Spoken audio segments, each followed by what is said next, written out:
मैं आज जनरल बाजवा से सवाल पूछता हूँ। इमरान खान से ज़्यादा इस मुल्क को ज़रूरत पाकिस्तानी फ़ौज की, क्योंकि पाकिस्तान की फ़ौज हमें फ़ख्र है, एक मजबूत फ़ौज है, प्रोफेशनल आर्मी। जनरल बाजवा वो हर चीज़ के हर फन मौला बन गए थे।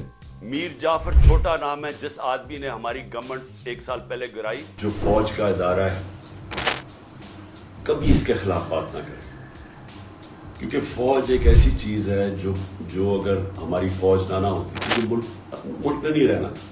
न्यूट्रल से आखिर में ये कहता हूँ कि अभी भी वक्त है। एक आदमी ने जिस तरह की दुश्मनी की है कि बड़ा अच्छा है, आप न्यूट्रल बनना चाहते हैं, लेकिन ये याद रखें कि मुल्क बहुत बड़ी कीमत अदा करेगा। मैंने जिस तरह कहा कि मैं बातचीत करने के लिए तैयार हूं, मुझे समझाएं तो सही कि आप कह रहे हैं कि इमरान खान को हमने काटा डाल दिया है, तो उसके बाद जाना किधर है हमने? जब भी वो कोई कहे कि मैं गैर सियासी हूं, तो ये समझ रहा हूं कि उसमें और जानवर में कोई फर्क नहीं है। मैं बड़े अदब से आपको पैगाम दे रहा हूं कि अल्लाह का वास्ता है, कौम की आवाज सुन लो। एसपीआर साहब, मेरी जरा गौर से बात सुन लें। आप जब पैदा भी नहीं ना हुए थे तब मैं अपने मुल्क को दुनिया में रिप्रेजेंट करता था। अल्लाह ने हुक्म दिया कुरान में, उसने कही अल्लाह ने कुरान में ये नहीं कहा कि तुम न्यूट्रल रह सकते हो। पूरा इंफॉर्मेशन लेना मुश्किल भी है और मुझे देर भी लगती है। फक इमरान खान साहब बहुत बहादुरी से जेल काट रहे हैं और इस वक्त पाकिस्तान में जो सबसे अहम टॉपिक है वो ये है कि क्या इमरान खान साहब को जेल से निकालने के लिए इस्टेब्लिशमेंट उनकी मिन्नतें करने में मसरूफ़ है। हुकूमत पाकिस्तान इमरान खान को तरह तरह की डील्स दे रही है, या फिर दूसरा मौक़िफ़ जो बहुत कम सुना जाता है वो ये है कि इमरान खान साहब जो हैं वो इस्टेब्लिशमेंट को मुसलसल मुज़ाकरात के लिए कह रहे हैं। वो कह रहे हैं कि उनको कोई ऑप्शन दी जाए ताकि वो जेल से बाहर निकलें। वो बैरून मुल्क जाने पर भी तैयार हैं, लेकिन ये इस्टेब्लिशमेंट है और आर्मी चीफ़ हैं जो उनसे बात करने पर बिल्कुल तैयार नहीं, और उन्हें बारहा DGISPR की तरफ से ये पैगामात दिए गए हैं। प्रेस कॉन्फ्रेंस में भी ये कहा गया है कि आप अपने सियासी मामलात को सियासी प्लेटफॉर्म्स पर निबेड़ें, और अगर आपने मुज़ाकरात करने हैं तो आप सियासी जमातों से करें।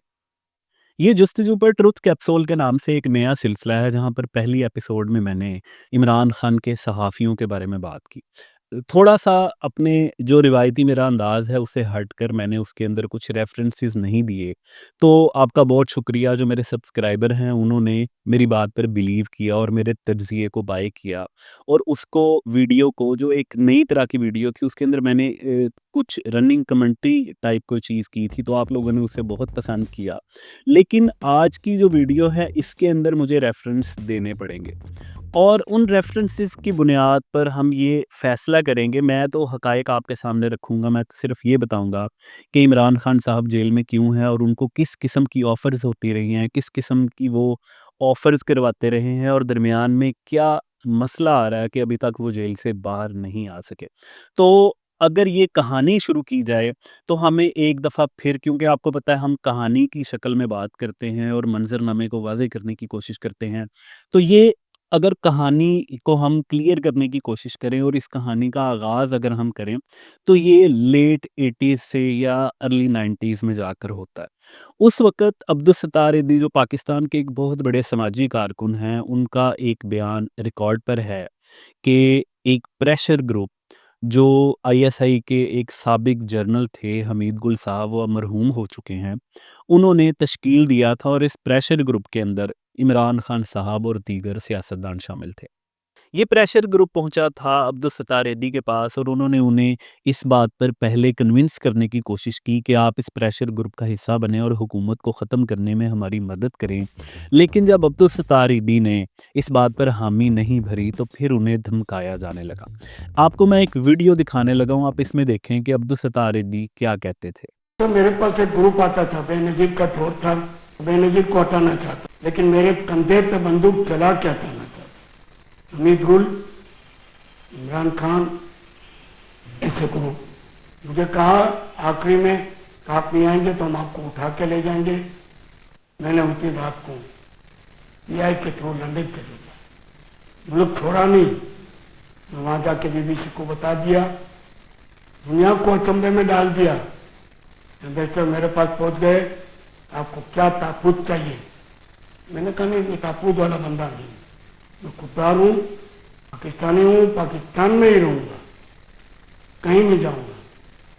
थोड़ा सा माहौल ठीक हो जाए मैं वापिस आ जाऊँ। एम्बेसडर को मैंने बता दिया।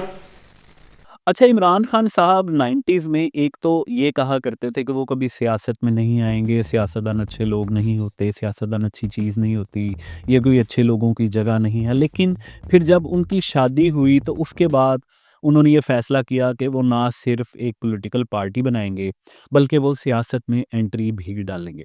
और फिर उन्होंने सियासत में हिस्सा लेना शुरू किया। तो उनको जो उम्मीद थी शौकत खानम हॉस्पिटल के टाइम पे, और जो उनका क्रिकेट स्टार का एक इरा था, और जो उनकी फ़ैन फॉलोइंग थी, तो उन्हें जो उम्मीद थी कि उनको बहुत ज़्यादा पज़ीराई मिलेगी, ऐसा कुछ नहीं हो सका। हुआ क्या कि जब उन्होंने इंतखाबात में हिस्सा लिया तो उनकी ज़मानत ही ज़ब्त हो गई। लेकिन अभी तो उनकी सियासत का आगाज़ था और फिर उन्हें एक ऐसा मौका मिला जो बदकिस्मती से पाकिस्तान का स्याह तरीन दौर था। पाकिस्तान के लिए वो बहुत बुरा टाइम था, लेकिन इमरान खान के लिए वो एक बहुत बड़ी अपॉर्चुनिटी थी, और वो अपॉर्चुनिटी थी जनरल परवेज़ मुशर्रफ का martial law. General Pervez Musharraf की वजह से पाकिस्तान पर एक बार फिर मार्शल लॉ के तारीक साए छा गए, और जो पाकिस्तान की दोनों बड़ी सियासी जमातें थी वो सियासत से आउट हो गई, यानी पीपल्स पार्टी और मुस्लिम लीग नून। तो इमरान खान को मौका मिला कि वो इक़्तिदार में आ सकें और अपने आप को सियासी तौर पर मुस्तहकम कर सकें। तो उन्होंने जमहूरी रिवायात की शदीद तरीन मुखालफत करते हुए जनरल परवेज़ मुशर्रफ के मार्शल लॉ का खैर मकदम किया और उनके मदा सराओं में शामिल हो गए, उनके साथ मुलाकातें करने लगे। और फिर जनरल परवेज़ मुशर्रफ ने उन्हें इक़्तिदार में लाने की यकीन दहानी भी करवाई, मगर इन दोनों की जो बिगड़ी थी वो सिर्फ इस बात पर बिगड़ी थी कि इमरान खान साहब उस वक़्त भी अपनी जो उनकी सियासी वैल्यू थी उससे बहुत ज़्यादा मांग रहे थे। एक्चुअली तो उनकी कोई सियासी वैल्यू नहीं थी, लेकिन जनरल परवेज़ मुशर्रफ के मुताबिक वो उनको जो देना चाह रहे थे, इमरान खान उससे बहुत ज़्यादा लेना चाह रहे थे।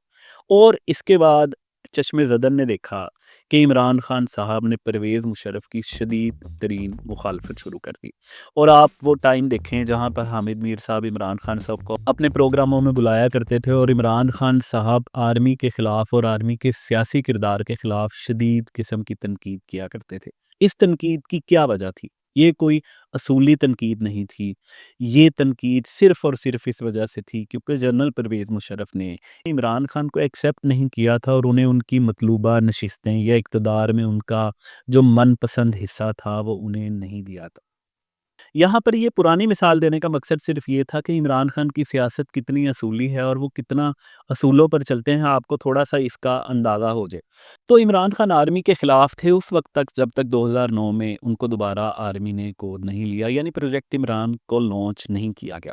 फिर सारी दुनिया जानती है, मैं जस्तजू चैनल्स पर बहुत दफ़ा बता चुका हूँ कि इमरान खान कैसे वज़ीर आज़म बने, किस तरह उन्होंने इक़्तिदार हासिल करने के लिए तमाम जमहूरी असूलों को बालाए ताक रख दिया और तमाम इखलाकी और जमहूरी रिवायात का गला घोंट दिया। लेकिन वो वज़ीर आज़म बनते हैं और उसके बाद वो हुकूमत करते हैं, और हुकूमत में उनकी इंतकामी कार्रवाइयों की इंतहा हो जाती है। ये एक बहुत लंबी लाइन है। उन्होंने चेयरमैन नैब को किस तरह इस्तेमाल किया, उन्होंने चेयरमैन नैब जो पहले तैयार नहीं थे उनको कैसे कन्विंस किया, एक अखबार के मालिक को गिरफ़्तार किया, मुखालिफ सियासतदानों को गिरफ़्तार किया, उनकी बहू बेटियां जो हैं उनके साथ जो उनके दौर में सलूक हुआ, ये सब आपको पता है। लेकिन फिर एक ऐसा टाइम आता है जब इमरान खान साहब जो हैं उनके बारे में ये कतई फ़ैसला कर लिया जाता है कि अब आर्मी उनकी सपोर्ट नहीं करेगी, और आर्मी जो है वो न्यूट्रल हो जाएगी, यानी वो सियासत में दखल नहीं देगी। ये एक अलग टॉपिक है कि आया आर्मी न्यूट्रल हो चुकी है या नहीं हो चुकी, इस पर हम फिर कभी बात करेंगे।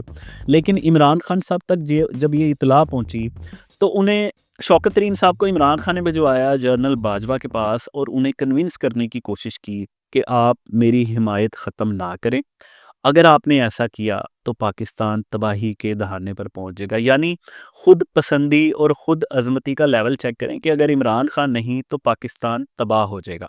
और फिर शौकत तरीन को भी मैंने कहा, न्यूट्रल्स को बताओ, बड़ा अच्छा आप न्यूट्रल बनना चाहते हैं, लेकिन ये याद रखें कि मुल्क बहुत बड़ी कीमत अदा करेगा इस ये जो अब पॉलिटिकल डिस्टेबलाइजेशन, ये जब सियासी बुहरान आएगा, इसकी मुल्क कीमत अदा करेगा।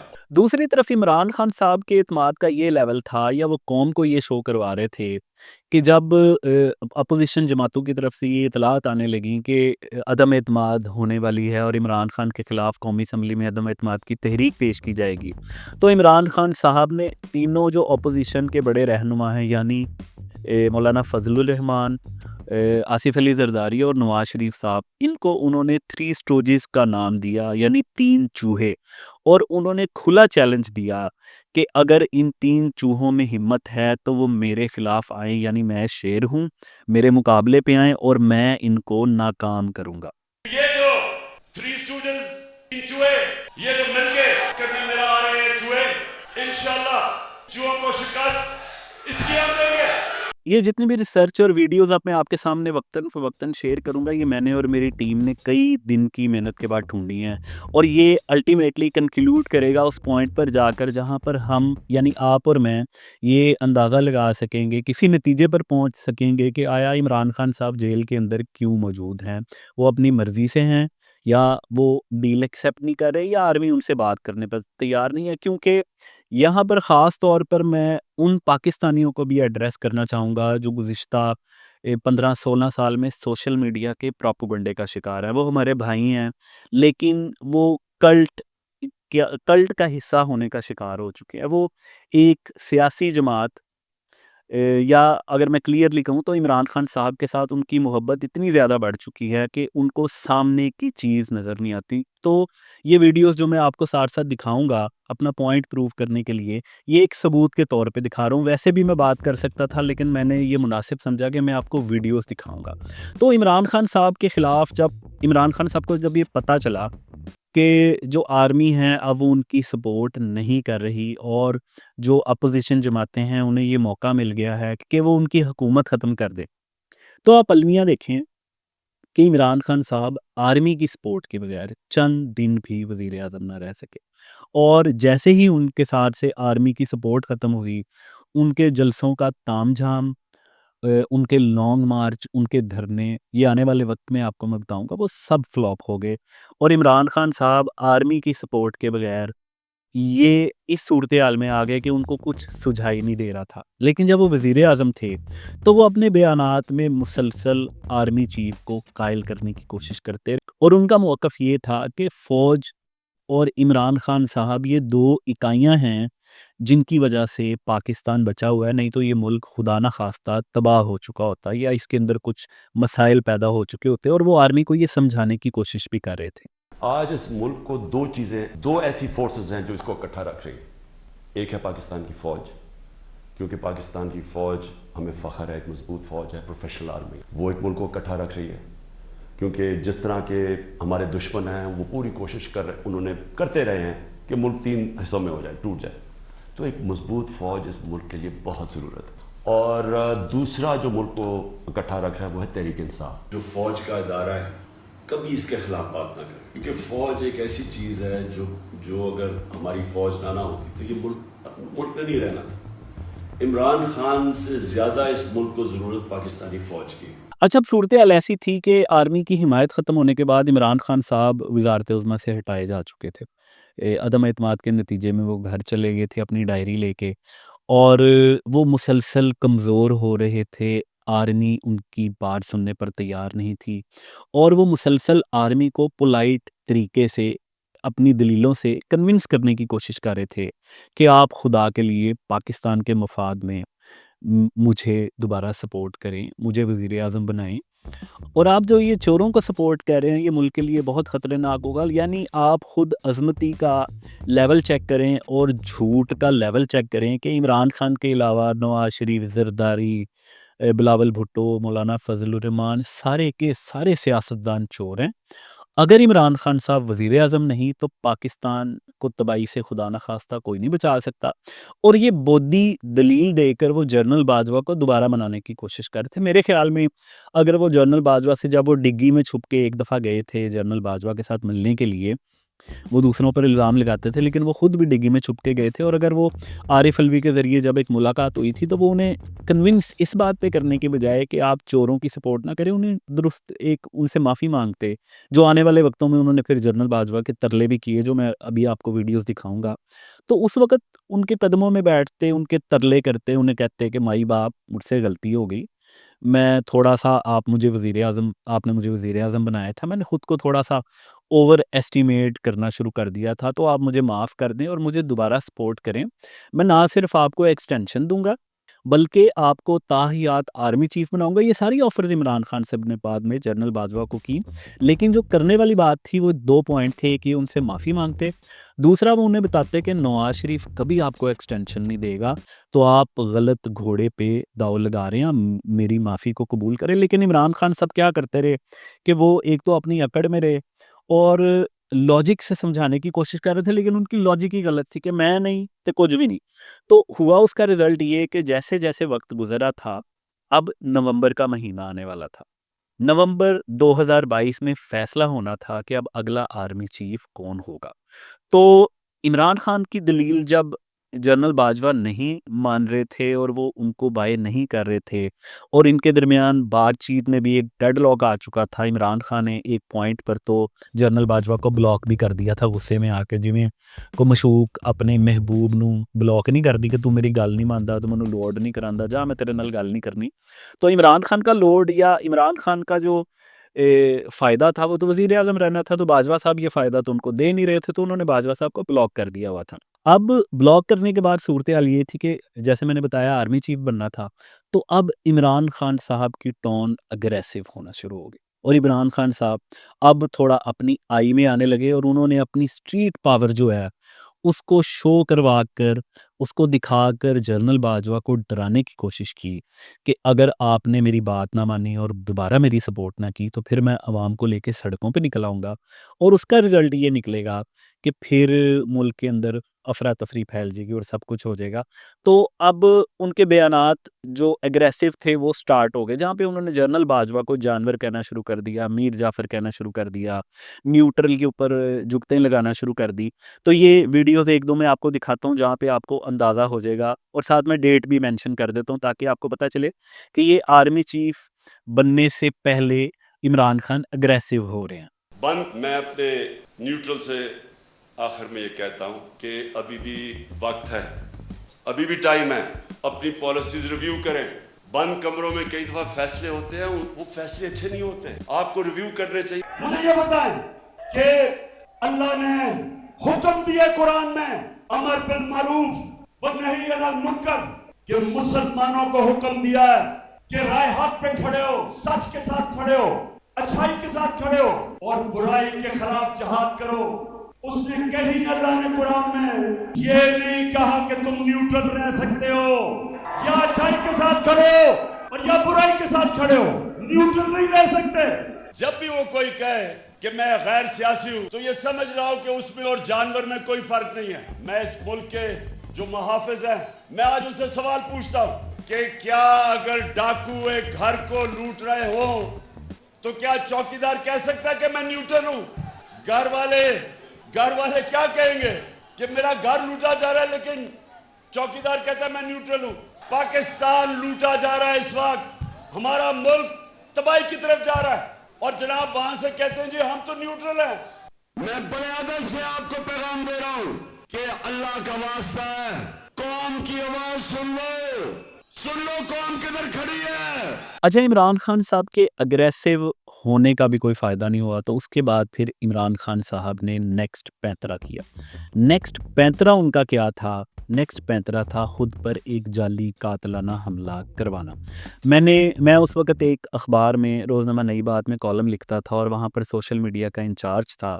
तो वहाँ पर मैंने अपने कॉलम में, ये रिकॉर्ड पर है, मैंने बताया था कि इमरान खान साहब ने ये जो हमला है ये झूठा है और इसके अंदर कोई रियलिटी नहीं है, ये बिल्कुल फ्रॉड है, कोई गोली-शोली नहीं लगी, कुछ भी नहीं हुआ। क्योंकि वो उसके अंदर मैंने पूरा प्रूव करने की कोशिश की थी। ये एक अलहदा टॉपिक है, इस पर हम कभी बात करेंगे कि इमरान खान का हमला क्या था, क्या नहीं था। तो इमरान खान साहब ने अपने ऊपर हमला करवाया ये नवंबर में, और पीटीआई वालों ने अन्नी डाल दी, सोशल मीडिया पे रोला पड़ गया, हर बंदे ने चीखना शुरू कर दिया जी उम्मत मुसलिमा का लीडर महात्मा गोली बज गई।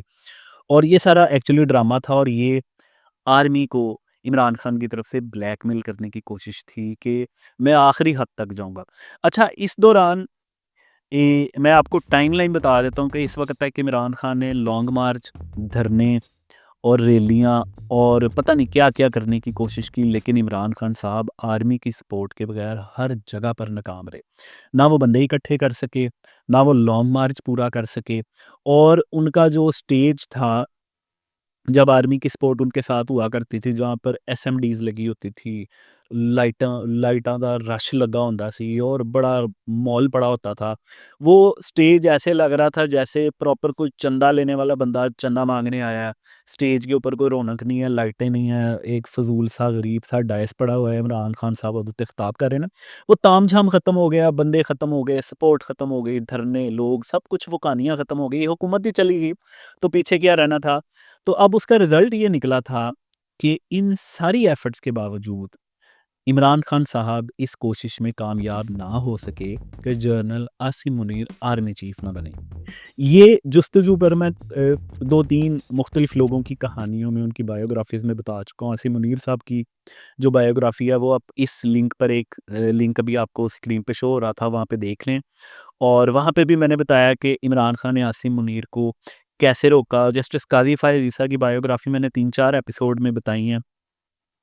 उसमें भी मैंने ये पूरा वाक़या बताया है कि किस तरह इमरान खान कोशिश कर रहे थे कि उनका 10 साला इक़्तिदार चले और जस्टिस काज़ी फ़ायज़ ईसा जो हैं वो भी चीफ़ जस्टिस ना बन सकें और आसिम मुनीर आर्मी चीफ़ ना बन सके, लेकिन कुछ भी नहीं हुआ और अल्टीमेटली ये दोनों काम हो गए और इमरान खान साहब आर्मी की सपोर्ट के बगैर किसी एक महाज़ पर भी कामयाब नहीं हो रहे थे। मैं आज जनरल बाजवा से सवाल पूछता हूँ कि क्या फौज का वकार ऊपर जाएगा या नीचे जाएगा? अगर जो आपकी फौज पे काली भेड़ें गलत काम कर रही हैं, जुल्म कर रही हैं, इंसानों पे तशद्दुद कर रही हैं, अगर आप उनके ऊपर एक्शन लेंगे तो फौज का वकार ऊपर जाएगा। हम इंसान हैं, इंसानों को जानवरों की तरह ना ट्रीट करें। और इंसान किसी वक्त आके खड़ा हो जाता है और ये कौम खड़ी हो गई है। ये मैं आज आपको बता दूं, 2 रास्ते अब इस कौम के सामने, या एक पुरअमन इनकलाब आएगा और या खूनी इनकलाब आएगा, और तीसरा रास्ता नहीं है। अच्छा, अब आसिम मुनीर साहब बन जाते हैं आर्मी चीफ़ और अब पीटीआई की स्ट्रैटेजी क्या चल रही है? एक तो जो पीटीआई का जिन था सोशल मीडिया का, उस जिन के ऊपर इमरान खान साहब की जो ट्रोल्स थे, वो उनके जो ट्रोल्स थे और जो लोग थे, वो एग्रेसिवली कैंपेन कर रहे थे आर्मी के ख़िलाफ़ और आसिम मुनीर साहब के ख़िलाफ़ और वो मैं बता भी नहीं सकता कि वो किस घटिया लेवल की कैंपेन है। वो अभी भी कभी-कभी मुझे, बल्कि आजकल भी मुसलसल ज़ोर है, जब तक इमरान खान साहब जेल के अंदर है, उसके अंदर मुसलसल ज़ोर है। अभी मैं कल देख रहा था एक वीडियो देखते हुए, तो वो जो ऐड आया वो प्रॉपर पीटीआई की तरफ से प्रमोटेड था ऑब्वियसली और उसके अंदर प्रॉपर आर्मी के ख़िलाफ़ गालम-गलौच चल रही थी। तो ये चल रहा है। अब इनके पाकिस्तान में हैंडलर्स नहीं बैठे हुए, हैंडलर्स इनके बाहर बैठे हुए हैं। वो पाकिस्तान में तो आर्मी ने सारा ये जो थे तकरीबकार पीटीआई के, ये सारे ख़त्म कर दिए हुए हैं, अब ये बाहर के मुल्कों में बैठे हुए हैं। तो अब इमरान खान साहब ने जो नया काम शुरू किया आसिम मुनीर साहब के आर्मी चीफ़ बनने के बाद, ये और ख़तरनाक हो गए। इन्होंने जनरल बाजवा साहब को उससे पहले तो कहा था जानवर, मीर जाफ़र, मीर वो जो है और उनको गद्दार कहा था, उनको जानवर कहा था। अब ये जनरल बाजवा तो इन्होंने प्रॉपर जुगतें मारनी शुरू कर दी। इन्होंने खुद को ना पंजाबी उर्दू स्टेज ड्रामा कह लेते हैं, इन्होंने खुद को ना एक कॉमेडियन समझना शुरू कर दिया। कभी जनरल बाजवा के वाक़े सुना रहे हैं, कभी उनका ठट्ठा उड़ा रहे हैं, कभी कह रहे हैं जी वो बड़ा अपने आप ਨੂੰ आइंस्टाइन समझदा सी, वो बड़ा अपने आप ਨੂੰ ये समझदा सी। वो उनके मुसलसल तज़ीक करने की कोशिश कर रहे हैं और ये वो बंदा है जिसने इमरान खान साहब को वज़ीर आज़म बनाया था। आप अंदाज़ा लगाएँ कि जिस बंदे ने वज़ीर आज़म बनाया, जब उसने हिमायत छोड़ी, तो एक तो तरीका ये था आप अपने ज़ोरे बाज़ू पे रहते, आप कहते यार तू नहीं, मेरे नाल कोई मसला नहीं, मैं कल्ला वज़ीर आज़म बन के विखाना तेनू, मैं ये करना, कुछ भी नहीं हुआ। और अपना जो मोहसिन था उनका, उसके खिलाफ जुगतें मारनी शुरू कर दी। ये चंद वीडियोस दिखाता हूँ मैं आपको। एक आदमी ने जिस तरह की दुश्मनी की है, मैं समझता हूं कि मैंने 50 साल से कौम मुझे जानती है, मुझे कभी इस तरह का एहसास नहीं हुआ जिस तरह के ऐसे कि मैं कोई गद्दार हूं मुल्क का, कोई मुल्क दुश्मन हूं। जनरल बाजवा वो हर चीज के हर फन मौला बन गए थे, तो हमें बता रहे हैं कि जनाब देखें, आप इकोनॉमी के ऊपर कॉन्सेंट्रेट करें, ये एहतसाब को भूल जाएं, ये अकाउंटेबिलिटी भूल जाएं, पावर आ जाए जो एक जनरल बाजवा के पास थी, तो वो समझते वो हर फन मौला, वो हर चीज के एक्सपर्ट बन जाते हैं।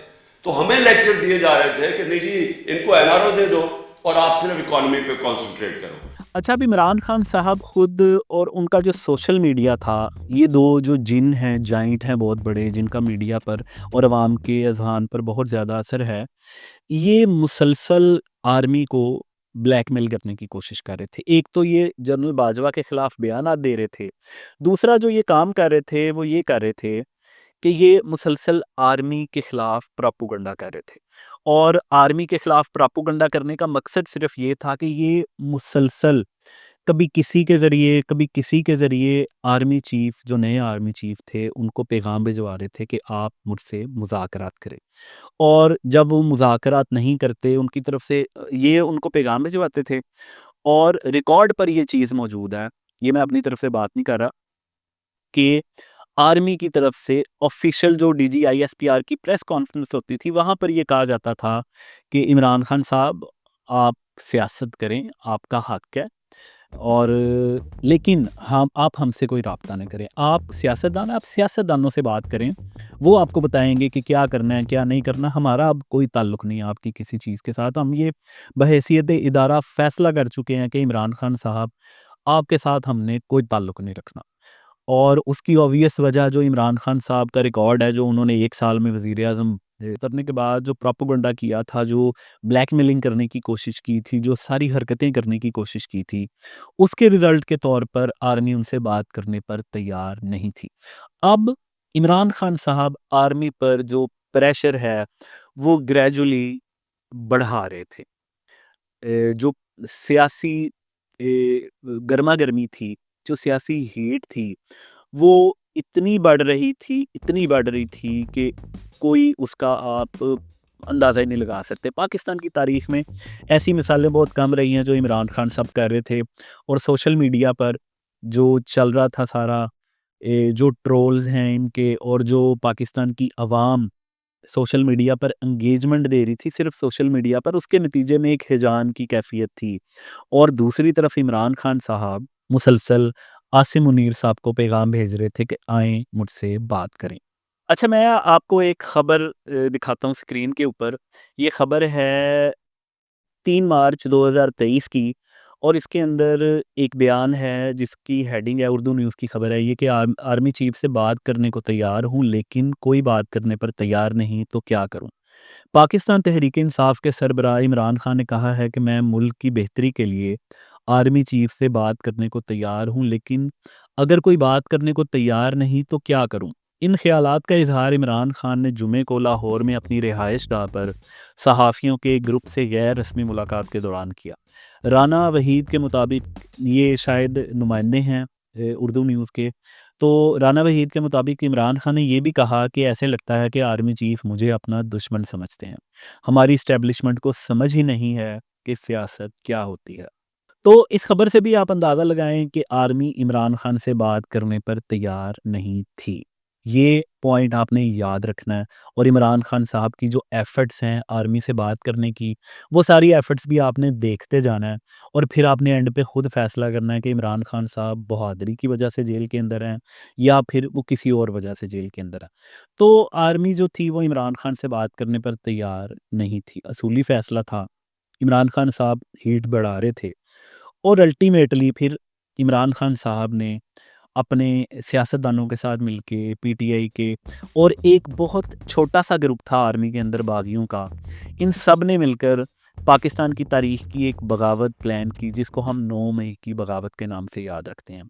पाकिस्तान की एक सियासी जमात ने इक़्तिदार से निकलने के बाद ये डिसाइड किया कि अगर वो उनको मौका नहीं मिलता, आर्मी उनकी सपोर्ट नहीं करती, तो वो आर्मी के ख़िलाफ़ बगावत करेंगे। और ये एक ऐसी ही बगावत थी।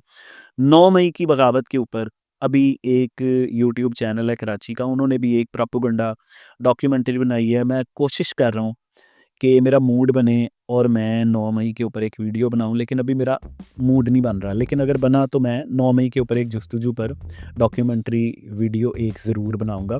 लेकिन इमरान खान साहब ने जब 9 मई किया, तो उसके बाद आर्मी की तरफ से सख्त रिएक्शन आया। नंबर 1, आर्मी ने ये बगावत बुरी तरह कुचल दी, क्योंकि इमरान खान साहब को ये उम्मीद थी कि अगर 10,000 बंदा भी घरों से निकल आएगा तो ये बगावत कामयाब हो जाएगी। लाहौर की बात कर रहा हूँ, लाहौर में अगर 10,000 बंदा निकल आता तो उसके बाद लोगों ने पढ़ते जाना था। लेकिन 3,000 बंदा भी घरों से तो बंदा ही कोई नहीं निकला। ये जो 3,000 बंदा है, ये वो प्लांटेड बंदा था जो पीटीआई ने पहले फाइनल किया हुआ था। इनके प्रॉपर नाम सामने आ गए, इनके ताल्लुकात सामने आ गए, रिश्तेदारियां सामने आ गई। तो इमरान खान साहब की हिमायत में बगावत के ऐलान के बावजूद कोई बंदा बाहर नहीं निकला। और ये जो मैंने गुज़िश्ता वीडियो इमरान खान के सहाफ़ी बताई थी, ये उसको कम्प्लीमेंट करता है, ये मेरी लॉजिक, कि इमरान खान साहब की जो मकबूलियत है वो सोशल मीडिया पर है और उसका इम्पेक्ट मुआशरे पर पड़ता है।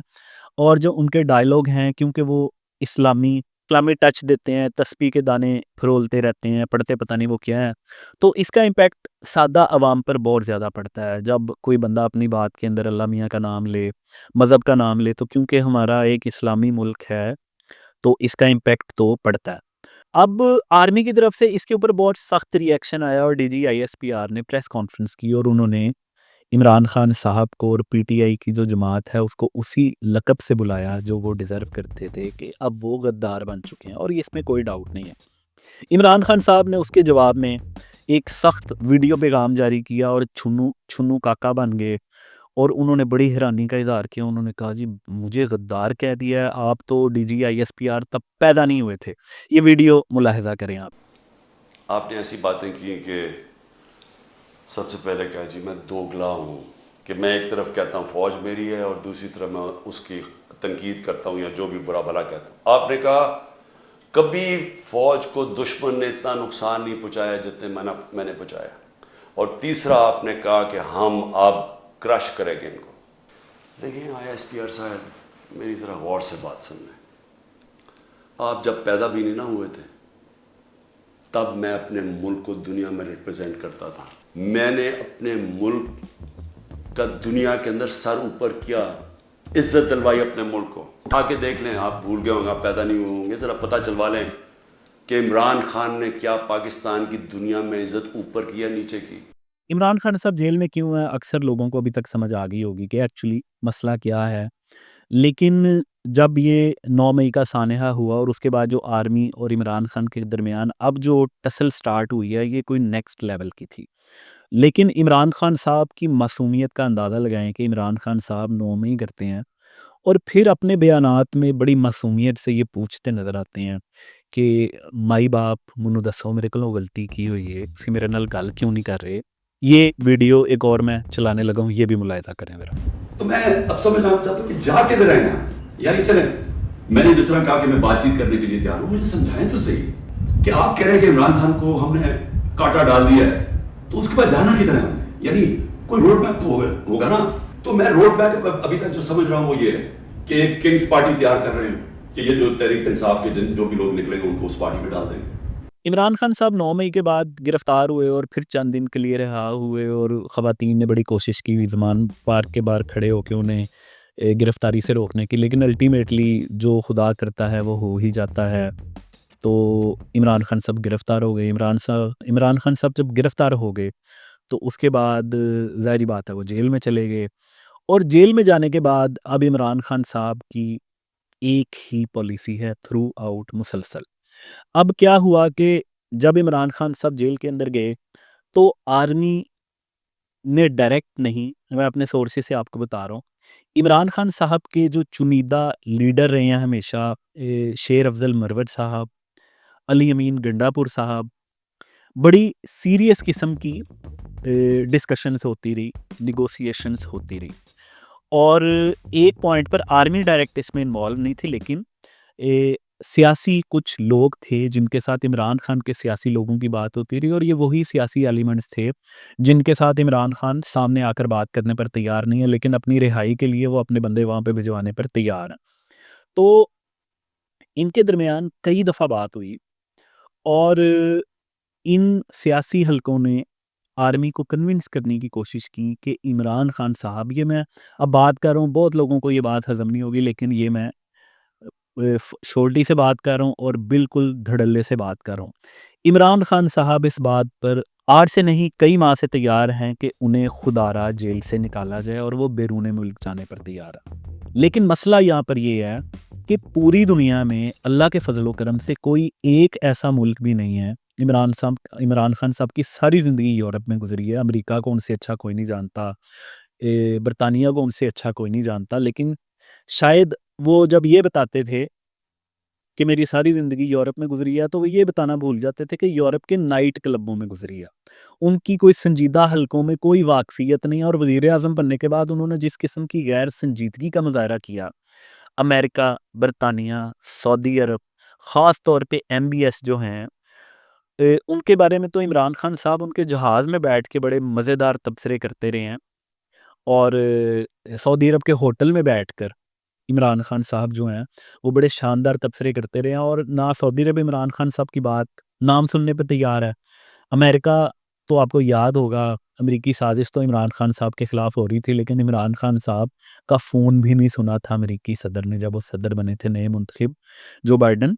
तो इमरान खान साहब की तो उन्होंने इतनी वैल्यू रखी हुई थी पाकिस्तान के वज़ीर आज़म के तौर पे कि वो फ़ोन, खैर सगाली का फ़ोन एक जो होता है, जो किसी छोटे से छोटे मुल्क का भी सुना जाता है कि वज़ीर आज़म एक किसी मुल्क का तहनीती पैगाम देना चाह रहा है कि भाई आप सदर बने हैं या वज़ीर आज़म बने हैं, तो हमारी तरफ से आपको मुबारकबाद हो और उसे कबूल फरमाएं। वो इमरान खान साहब का फ़ोन भी नहीं सुनते थे।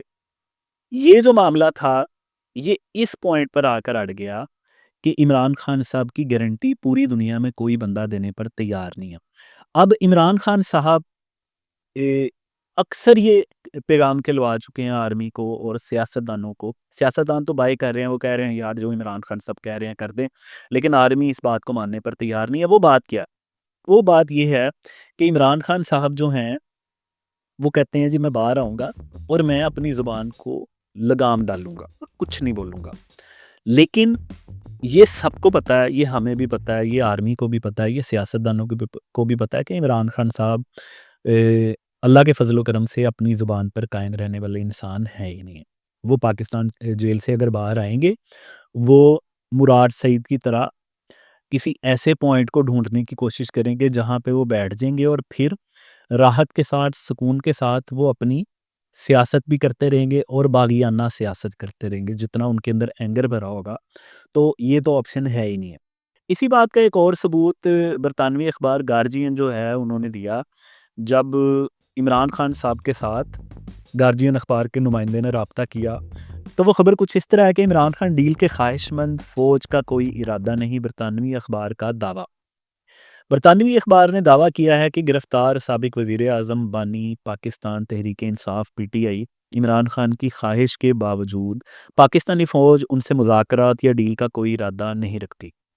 बरतानवी अखबार गार्जियन की रिपोर्ट में सीनियर अस्करी ज़राए के हवाले से दावा किया गया है कि पाकिस्तानी फ़ौज का इमरान खान से डील या मुज़ाकरात का कोई इरादा नहीं, जबकि इमरान खान जेल में ही फ़ौजी क़यादत से मुज़ाकरात की ख्वाहिश का इज़हार कर चुके हैं। गार्जियन के मुताबिक अडयाला जेल में कैद इमरान खान को उनकी कानूनी टीम के ज़रिए सवालनामा अरसाल किया गया था, जिसके जवाब में बानी PTI ने बताया कि गुज़िश्ता साल अगस्त में गिरफ्तारी के बाद से उनका फ़ौज से कोई ज़ाती राब्ता नहीं हुआ। ताहम उन्होंने कहा कि वो पाकिस्तान की ताकतवर फ़ौजी इस्टेब्लिशमेंट से मुआहदा करने से इनकार नहीं करेंगे। हालांकि इससे कबल वो फ़ौज को अपनी हुकूमत के ख़ात्मे और गिरफ्तारी का ज़िम्मेदार करार दे चुके हैं। अब ये जो कंट्राडिक्शन है, ये आप इस अखबार की ख़बर में भी मुलाहिज़ा कर सकते हैं कि इमरान खान साहब ये कहते हैं जी मेरी गिरफ़्तारी के जो ज़िम्मेदार हैं वो पाकिस्तान की आर्मी है, और वो उसी आर्मी से बात करने के लिए तैयार हैं, और उनकी जमहूरियत दुश्मनी का अंदाज़ा आप इस बात से लगाएं कि वो आर्मी से बात करेंगे लेकिन पाकिस्तान के सियासतदानों से बात नहीं करेंगी, क्योंकि उन्होंने जो झूठा नरेटिव चोरी डाकू वाला और ये सब कुछ उन्होंने फैलाया, जो अक्सर वो अपने बयानों में खुद ही इसकी तरदीद कर चुके हैं। वो नवाज शरीफ साहब की अजमत मान चुके हैं, वो जरदारी साहब की अजमत मान चुके हैं। और ये जो पाकिस्तान के सियासतदान हैं, हमें एक्चुअली तो पाकिस्तान में सबको इस वक्त सबसे अहम जो ज़रूरत है, वो एक दूसरे को रिस्पेक्ट देने की ज़रूरत है। जो ये 15 साल गुज़रे हैं पीटीआई के सोशल मीडिया के ज़रिए, सर हम लोग एक दूसरे की रिस्पेक्ट करना छोड़ गए हैं। क्राफ्ट तबाह हो चुका है। तो ये कुछ मैंने डिस्कस किया था गुज़िश्ता वीडियो में, जो ये इमरान खान के सहाफ़ी के टाइटल से मैंने पब्लिश की थी। ये ना एक कंसेक्टिवली एक सीक्वेंस चल रहा है। जब से इमरान खान साहब जेल के अंदर हैं, तो 2 किस्म के रूप इमरान खान साहब के देखने को मिलते हैं। वो वक़्त जब इमरान खान के चुनिंदा जो नुमाइंदे हैं, उनकी सियासतदानों के थ्रू आर्मी से जब मुज़ाकरात हो रहे होते हैं इमरान खान की रिहाई को लेके, तो उस वक़्त इमरान खान साहब जो हैं, वो उनकी टोन ना बड़ी पोलाइट हो जाती है और वो कहते हैं कि जी मैं तो आर्मी से बात करने पे तैयार हूँ, मैं कोई मुल्क दुश्मन तो हूँ नहीं, मुझे मुल्क दुश्मन समझ लिया गया है, आर्मी को क्या हो गया, वो मुझसे बात नहीं कर रही, ये वो इस तरह के वो बयान देते हैं। लेकिन जब मई 2025 था गुज़िश्ता साल यानी कि, तो उस वक़्त की ये ख़बर मैं आपसे शेयर करना चाहूँगा, जहाँ पे इमरान खान साहब ये फरमा रहे थे कि एस्टेब्लिशमेंट से ख़ुद बात करना चाहता हूँ अगर वो तैयार हैं। पाकिस्तान तहरीक इंसाफ के बानी इमरान खान ने कहा है कि एस्टेब्लिशमेंट से खुद बात करना चाहता हूँ अगर वो तैयार है। हुकूमत के साथ बातचीत से मना किया था, मगर एस्टेब्लिशमेंट के साथ मुज़ाकरात के लिए कभी दरवाज़ा बंद नहीं किया। उनका कहना था कि बानी ने कहा है पाकिस्तान के लिए बात करने के लिए तैयार हूँ, लोग रोज़ हमसे पूछते हैं कोई डील होने लगी है। ये इमरान खान ने कहा एस्टेब्लिशमेंट चाहे तो मुझसे बात करने के लिए आ सकती है। बानी ने कहा है डील की कोई बात नहीं, पाकिस्तान की खातिर बात करूँगा। 2025 मई तक ऑन एंड ऑफ बात चल रही थी। मेरे ज़राए के मुताबिक कहीं ना कहीं ये उम्मीद पैदा हो जाती थी कि इमरान खान साहब रिहा हो जाएंगे। लेकिन उसके बाद जब किसी भी आलमी ताकत ने, किसी भी बड़े मुल्क ने इमरान खान की गारंटी देने से इनकार किया, तो उसके बाद इसमें हमारी कोई आर्मी का कसूर नहीं है, कोई पाकिस्तान के सियासतदानों का कसूर नहीं है। इसमें कसूर सिर्फ इमरान खान साहब का है कि उनकी से आलमी तौर पे इतनी है ही नहीं कि शरीफ फैमिली की तरह उन्हें कोई बाहर बुला ले, बेनज़ीर भुट्टो की तरह उन्हें कहीं पे सियासी पनाह मिल जाए। तो उन्होंने अपना कुछ इस तरह का मकाम ही नहीं बनाया, और जब वो हुकूमत में थे या उन्होंने जैसे भी ज़िंदगी गुजारी है, कोई भी मुल्क ऐसा नहीं है जो इमरान खान साहब की ज़िम्मेदारी लेने पर तैयार है या उनके लिए पाकिस्तान की हुकूमत को कहने पर तैयार है कि आप खान साहब को रिहा करें, उसके बदले हम पाकिस्तान को ये इमारात दे देते हैं, जैसे सऊदी अरब ने भी किया था। तो खान साहब और नवाज शरीफ साहब को ए, एक सरबराह मुमलिकत का प्रोटोकॉल दिया था जब वो जलावतन होकर सऊदी अरब गए थे। तो इमरान खान साहब के लिए जब इस तरह की कोई ऑप्शन सामने नहीं आई, तो फिर एक डेडलॉक पैदा हो गया। अब इमरान खान साहब के जो नुमाइंदे थे, वो ये कह रहे थे कि आप हमारी बात पर ट्रस्ट करें और इमरान खान साहब जो हैं, उनको रिहा करें। हम ये प्रॉमिस करते हैं कि इमरान खान साहब अपनी ज़ुबान बंद रखेंगे, वो कोई बात नहीं करेंगे। अब ये जो पॉइंट है, ये मानने पर कोई बंदा तैयार नहीं है। उन सबको पता है जी कि ये एक वक्ती ढकोसला है, ये सिर्फ ट्रैप किया जा रहा है, ट्रिक किया जा रहा है, और जैसे ही इमरान खान साहब बाहर आएंगे तो इमरान खान साहब दोबारा शुरू हो जाएंगे, और इसके बाद इमरान खान साहब का दोबारा वो अग्रेसिव मोड शुरू हो गया, क्योंकि आर्मी इमरान खान से बात करने पर तो तैयार ही नहीं है। लेकिन जो म्यूचुअल लोगों के ज़रिए इमरान खान की तरफ से रखा गया कि मुझे रिहा करें, मेरी जेल के अंदर हालत बहुत बुरी है, वो कई लोगों ने बताई है, और मैं आपको ऑथेंटिकली बता रहा हूँ, इमरान खान साहब ज़हनी तौर पर बहुत डिस्टर्ब हैं।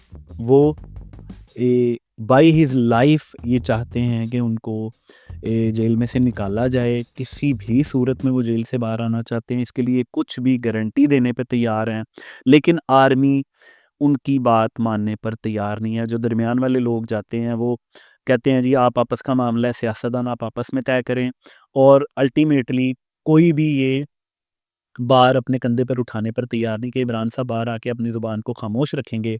और फिर इमरान खान साहब की वो फेमस ट्वीट आती है 4 नवंबर 2025 को, जब इमरान खान साहब जनरल आसिम मुनीर को ज़हनी मरीज़ कह देते हैं। मुल्क में इस वक्त आईन व कानून की नहीं आसिम लॉ की हुक्मरानी है। आसिम मुनीर तारीख का ज़ालिम तरीन डिक्टेटर और ज़हनी मरीज़ है। इसके दौर में जितना जुल्म हुआ उसकी मिसाल नहीं मिलती। इसके दौर में औरतों का लिहाज किया गया, ना बच्चों और बुज़ुर्गों पर रहम खाया गया। आसिम मुनीर अपनी कुर्सी की हवस में कुछ भी कर सकता है, ब्ला ब्ला, ये इस तरह की बड़ी लंबी उन्होंने एक ट्वीट की थी और ये इसी तरह के इल्ज़ामात से भरी हुई थी। उसके रिज़ल्ट के तौर पे फिर DGI SPR की प्रेस कॉन्फ्रेंस होती है और वो भी इमरान खान को ज़हनी मरीज़ कह देते हैं। तो रिज़ल्ट के तौर पे ये है कि सारे हक़ाइक़ मैंने आपके सामने रखे हैं। अगर कुछ सवाल हैं, अब वो मैं आपके सामने रखना चाहता हूँ। अगर इमरान खान साहब गिरफ़्तार होते और वो गिरफ़्तार होने के बाद जेल से अपने ट्वीट्स के ज़रिए और हर चीज़ के ज़रिए ये पैगाम देते कि वो पाकिस्तान की गासिब, ज़ालिम, गैर आइनी हुकूमत के साथ कोई मुज़ाकरात नहीं करेंगे, आर्मी से बात करने पर तैयार नहीं हैं, आर्मी से वो कभी बात नहीं करना चाहेंगे क्योंकि आर्मी ने उनके साथ अच्छा नहीं किया, मुल्क के साथ अच्छा नहीं किया, चोरों को ला के उन्होंने हुकूमत में बिठा दिया, तो हम मानते कि इमरान खान साहब जो हैं वो लचक नहीं दिखा रहे। दूसरा पॉइंट ये है कि जिन लोगों ने लचक दिखानी होती है या जिन लोगों ने डटना होता है उनके आसार आपको साफ नज़र आ रहे होते हैं, उनके लक्षण साफ नज़र आ रहे होते हैं। अब एक ऐसा बंदा जो मुसलसल कंसेक्टिवली ये ऑफ़र दे रहा है आर्मी को कि खुदा के लिए मुझसे बात कर लें, अल्लाह के लिए मुझसे बात करें, जो एक थ्रू आउट जनरल बाजवा की मिन्नतें कर रहा था शुरू से, और मैंने वीडियो दिखाई आपको जिसमें वो अल्लाह के वास्ते दे रहा है कि मेरे से बात करें, मेरी तरफ रुजू करें। आसिम मुनीर साहब को तरले डाले जा रहे हैं, बयान दिए जा रहे हैं कि मैं क्या कोई दुश्मन हूँ, मुझे तो दुश्मन समझ लिया गया है, मुझे ये समझ लिया, मुझसे बात करें। मैंने आपके सामने सारे हक़ाइक़ रख दिए हैं, अब ये आप पर डिपेंड करता है कि आप ये फ़ैसला करें और ख़ुद अपने दिमाग में ही एक कंक्लूजन निकाल लें कि आखिर इमरान खान साहब जेल के अंदर क्यों हैं। आपको स्क्रीन पर एक लिंक नज़र आ रहा है, अगर आपको हमारी ये वीडियो पसंद आई है और आप जुस्तजू की कोई दूसरी वीडियो देखना चाहते हैं और ये चाहते हैं कि जब भी कोई नई वीडियो अपलोड हो तो आपको उसका नोटिफिकेशन आ जाए, तो आप स्क्रीन पर नज़र आने वाले इस लिंक पर क्लिक कर सकते हैं।